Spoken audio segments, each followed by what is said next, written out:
ఏ software వాడారు, ఎక్కడి నుంచి కొనుగోలు చేశారు, 3 రోజుల విచారణలో ప్రణతిరావు పైన దర్యాప్తు అధికారుల ప్రశ్నలు, రిట్రీవ్ అయిన మొబైల్ డేటా, సహకరించిన 2 ఇన్స్పెక్టర్లకు బేడీలు, అనంతగిరిలో హార్డ్ డిస్క్ల శకలాలు, వాటిని రిట్రీవ్ కష్టమే అంటున్న నిపుణులు. ఏం డ్రామా చూస్తున్నారు అసలు. నిబంధనలకు విరుద్ధంగా కస్టడీకి ఇచ్చారు. ఫోన్ ట్యాపింగ్ కేసులో పోలీసులు మీడియాకు లీకులు ఇస్తున్నారు. హైకోర్టును ఆశ్రయించిన ప్రణీత్. వాస్తవానికి ప్రణీత్ రావు కాదు, అసలు ఎక్కడ కూడా ప్రణీత్ రావు అని పేరు ఉండదు. అసలు దీని పెద్ద కథ ఉంది దీని వెనకాల, చెప్తా నేను. ఎందుకంటే మనకి ఇంకా కొన్ని అంశాలు అంతుపట్టడం లేదు, దానికోసమని. సో ఎక్కడ కూడా ఆయన ప్రణీత్ రావు అని చెప్పేసి ఆయన పోలీస్ సర్వీస్లో కానీ ఆ పేరులో కానీ చదువుకున్నటువంటి దాంట్లో ఎక్కడికి రావు అని లేదు. కానీ రావు అని తగిలిస్తూ ఉన్నారు. దేనికంటే ఒక ఎజెండాతోని ఈ వార్తల వ్యవహారం అంతా నడుస్తూ ఉంది. ఈ వార్తలు రాసేటోళ్ళు, చేసేటోళ్ళు, మన అయోధ్య రెడ్డి పాత్ర, ఇవన్నీ కూడా ఉంటాయి కథ. దీని వెనకాల పెద్ద కథ ఉంటుంది. అయితే ఏ సాఫ్ట్వేర్ వాడిరు ఏంది, ఈ కేసు గురించి ఫోన్ ట్యాపింగ్లో ఇరికించే కుట్ర, బీఆర్ఎస్ పార్టీని వీడే ప్రసక్తి లేదు, అవినీతి పరులే పోతున్నారని చెప్పేసి ఎర్రబెల్లి చెప్పాడు. సో ఈ మొత్తాన్ని నిన్న ఎన్టీవీ నిన్న 1 గంట సేపు చూసినాయా, ఎప్పుడు మధ్యాహ్నం టైంలో చూస్తే దాదాపు 1.5 గంటన్నర సేపు ఫోన్ని నడిపించిండు. ఎందుకు ఇంత స్పెషల్ ఇంట్రెస్ట్ దీని మీద, ఏంది కథ అని కొంచెం తీగలాగితే అసలు వాస్తవాలు అన్నీ బయట పడుతూ ఉంటాయి. సో అందుకని మేము ఏమనుకుంటున్నాం అంటే ఇవ్వాలి కదా, రేపు మననే రాదాం అనుకున్నాము. కొంత అంటే మనకు కొన్ని క్లారిటీ రాలే అంశాలు, దానికోసమని రాయలేదు. మ్యాక్సిమం ఇవ్వాలి కదా, రేపు రాస్తాం. అసలు చిన్నగా ఒక మచ్చుతోనుక ఒక చెప్తా. బేసిక్గా ఫోన్ ట్యాపింగ్ విషయంలో 2015లో ఓటుకు నోటు కేసు అయ్యింది.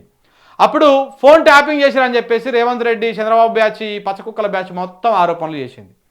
మరి అప్పుడు ఇంటెలిజెన్స్గా ఎవరున్నారు, ఈ ఎస్ఐబిలో ఎవరున్నారు, ఇవాళ ఎవరైతే ఉన్నారో శివధర్ రెడ్డి ఆయననే ఉన్నాడు.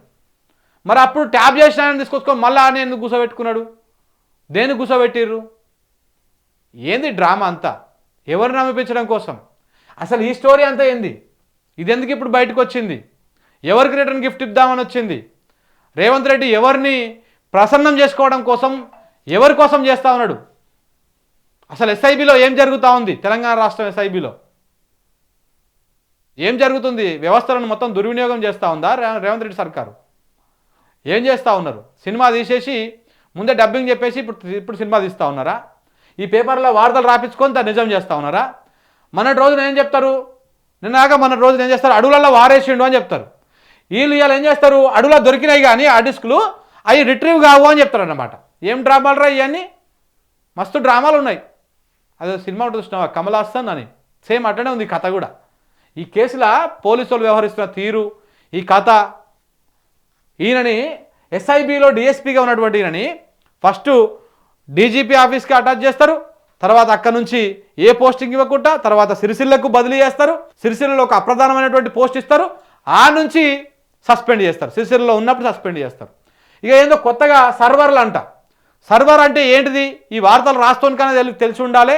సర్వర్ పెట్టాలంటే ఎంత నాలెడ్జ్ ఉండాలి, ఏ టెక్నాలజీ ఉండాలి, వాళ్ళకని తెలిసి ఉండాలి. ఇప్పుడు సర్వర్లు పెట్టిరంట, సిరిసిల్లలో పెట్టిరంట, ఇంకేదో పెట్టిరంట. వార్తలు నిన్న చూస్తూ ఉంటే అసలు ఏంది కథ, ఎట్టెట్ రాస్తున్నారు అంటే మీడియాలో ఏదైనా అబద్ధం చెప్పేస్తే అది నిజమని జనం నమ్మేస్తారు కదా అనేటువంటి దాంట్లల్లో ఉన్నారు. వాస్తవాలు రాదా తొందరలోనే, తప్పకుండా రాదా, కొన్ని ఇవాళ దాని మీద స్టడీ చేసి 100% ఇవ్వాలి లేదా రేపు రాదా. వీళ్ళు కూడా అదే రాసిరా చూడు, ఇక్కడ కూడా సేమ్. ఎక్కడవా ఇగో, ఫోన్ ట్యాపింగ్లో 2 సిఐలు అదుపులో తీసుకుని విచారిస్తున్న స్పెషల్ టీము, వరంగల్ కమిషనరేట్ పరిధిలో వాళ్ళిద్దరూ డ్యూటీ, సిరిసిల్లలో వార్ రూమ్స్ ఆపరేట్, పర్వతగిరిలోనే సర్వర్ల స్వాధీనం. సర్వర్ కూడా దొరికినాయా? ఓ మాజీ మంత్రిని విచారించేందుకు రంగం సిద్ధం అంట. షేర్ ఇదంతా చెప్తున్నా కదా, ఇది ఎక్కడికో లాగాలి. నేను ఆ రోజే చెప్పిన, ఈ ఫోన్ ట్యాపింగ్ వ్యవహారాన్ని ఏడుకో లాగాలనేటువంటి ప్రయత్నం చేస్తూ ఉన్నారు. ఇవన్నీ దీన్ని గుంజుకొచ్చేటువంటి ప్రయత్నం చేస్తూ ఉన్నారు. ఓ మాజీ మంత్రిని పైన రాశారు, ఈయననేమో అదే మరి ఈయననేనా మాజీ మంత్రి అనేది అర్థం చేసుకోవాలి. మరిగా ప్రణీత్ రావు నువ్వు ఎవరో నాకు తెలియదు, ట్యాపింగ్తో నాకు సంబంధం లేదు అంటే ట్యాపింగ్ జరగలేదని చెప్తలేడు. మరి ఈ కేసులో నన్ను ఇరికించాలని చూస్తున్నారా అనేది, అసలు ట్యాపింగ్ ఏడు జరిగింది, ఏంది కథ అనేది కూడా ఇది పెద్ద ఇంట్రెస్టింగ్గా మారింది. చాలా ఉంది కథ దీంట్లో. రేవంత్ రెడ్డి ఈ రైతుల మీద వీటి మీద ప్రేమ ఉండదు కానీ ఇట్లాంటి దాని మీద బాగా ఇంట్రెస్ట్ ఉంటుంది. అయితే రేవంత్ రెడ్డి మొన్న అసలు ఇప్పుడు వీళ్ళు ఫోన్ ట్యాపింగ్ చేస్తురా ఏందనేది ఒక చిన్న మచ్చతోనిక మీకు చూపిస్తా, ఒక్క నిమిషం. సింపుల్గా దొరికిపోతాడు రేవంత్ రెడ్డి.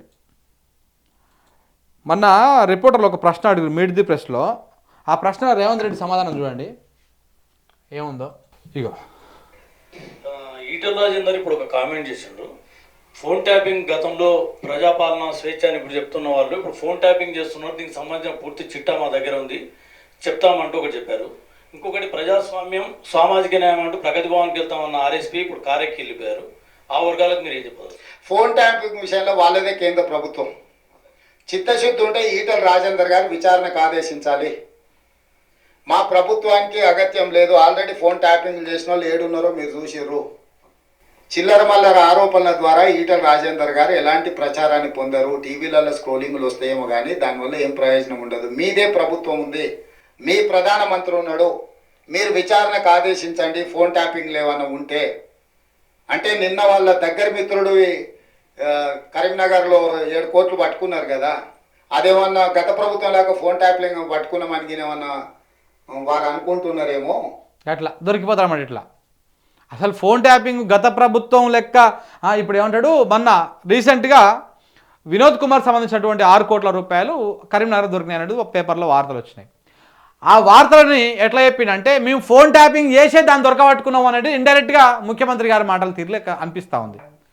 అంతే కదా. ఇప్పుడు అసలు అక్కడెక్కడికో ఉన్నటువంటి 6 కోట్లది ఆయన ఉన్నదేమో బీఆర్ఎస్ పార్టీలా, ఈయననేమో బీజేపీ పార్టీలో. ఎవరు? ఈటల రాజేందర్ ఆరోపించిన ఆయన. నువ్వేమో కాంగ్రెస్ పార్టీ. అసలు ఎక్కడెక్కడికి లింకు లేకపోయినా కానీ ఫోన్ ట్యాపింగ్ మేము చేస్తున్నామని డైరెక్ట్ నువ్వు చెప్తా ఉన్నావు కదా. అసలు జరగాల్సినటువంటి విచారణ ఇప్పుడు ఫోన్ ట్యాపింగ్ జరుగుతూ ఉందా, ఇప్పుడు ఎస్ఐబి తెలంగాణ కోసం పనిచేస్తూ ఉందా, లేకపోతే ఇంకా వేరే కోసం పనిచేస్తూ ఉందా, అసలు ఏం చేస్తూ ఉంది, దాని మీద జరగాలి విచారణ. దాని మీద జరగాలి నిజంగా విచారణ. దొంగలు మొత్తం బయటపడతారు. ఎంత మంచిగా చెప్తున్నారు చూడు, అబద్ధాలుగా చూడు. మీరు విచారణకు ఆదేశించండి ఫోన్ ట్యాపింగ్లు ఏమైనా ఉంటే. అంటే నిన్న వాళ్ళ దగ్గర మిత్రుడు కరీంనగర్లో 7 కోట్లు పట్టుకున్నారు కదా, అదేమన్నా గత ప్రభుత్వం లాగా ఫోన్ ట్యాపింగ్ పట్టుకున్నామని ఏమన్నా వారు అనుకుంటున్నారేమో. నువ్వు చెప్పేటువంటి మాట లోపల, నువ్వు చెప్పేటువంటి దాని లోపలనే నువ్వు అబద్ధము చెప్తున్నావా నిజం చెప్తున్నావా అర్థమైపోతా ఉంది. అంటే ఆ 6 కోట్లు ఫోన్ ట్యాప్ ద్వారానే పట్టుకున్నారనేటువంటి నిజాన్ని నువ్వు చెప్పకనే చెప్పినావు రేవంత్ రెడ్డి. అర్థమవుతుందా నీకు? మేము ఫోన్ ట్యాప్ చేసే ఆ నిజాన్ని చెప్పకనే చెప్పినావు అని చెప్పేసి నీ మాటలలోనే నీ బొనుకుతున్నాడు చూసినావా, నువ్వు బొంకుతున్నావు చూసినావా, ఆ బొంకడం లోపలనే అర్థమైపోతా ఉంది. చూడు ఒకసారి. అట్లా లేదు, ఆడున్నోళ్ళే నగదు ఉందని చెప్పారు, పోలీసులు పోయి పట్టుకున్నారు. అది ఊకో అంతే. కామెడీ చిన్నపిల్ల లెక్క మాట్లాడుతావు రేవంత్ రెడ్డి నువ్వు. అసలు శిల్పి. ఇది కథ. ఇన్ని డ్రామాలు జరుగుతూ ఉన్నాయి దీని వెనక. ఇక ఇది గుంజుకుంటూ పోతే చాలా పెద్దగా వస్తుంది కథ. రేవంత్ రెడ్డి ఏం చేయాలనుకుంటున్నాడు అంటే చంద్రబాబుకు రిటర్న్ గిఫ్ట్ ఇవ్వాలనుకుంటున్నాడు. అంటే చంద్రబాబు ఓటుకు నోటు కేసులో అడ్డంగా దొరికిపోయాడు కదా. ఇప్పుడు వీళ్ళందరినీ ఇలా గుంజి ఈ వ్యవహారంలో చేసి ఇప్పుడు ఆయనకు ఒక ప్రసన్నం కావాలి, ఆయనను ప్రసన్నం చేసుకోవాలి. ఇంకా చాలా జరుగుతూ ఉన్నాయి ఎస్ఐబిలో. మనం చెప్పుకుందాం కొంత తొందరలోనే. కొన్ని విషయాలు మాట్లాడాల్సినటువంటి అవసరం కూడా ఉంటుంది. సో కాబట్టి ఈ విధంగా తెలంగాణని ఆగం చేస్తేందుకు రేవంత్ రెడ్డి కూర్చున్నాడు ఆడ. రేవంత్ రెడ్డి ముఖ్యమంత్రి ఎందుకంటే అయ్యా మనకు నీళ్ళు ఇస్తేందుకు, కరెంట్ ఇస్తేందుకు వీటికి కాదు, సొంత గర్జు, పర్సనల్ గర్జు తీర్చుకోవడం కోసం ముఖ్యమంత్రి అయినట్టుగా కనపడతా ఉంది. ఈ కేసుల వ్యవహారం ఇవన్నీ చూస్తూ ఉంటే కూడా అదే జరుగుతూ ఉంది. రేపు కూడా అదే జరగబోతూ ఉంది అనమాట. అంతకుమించి ఇంకొకటి ఏం లేదు, ఏం జరిగేటువంటి అవకాశం కూడా లేదు.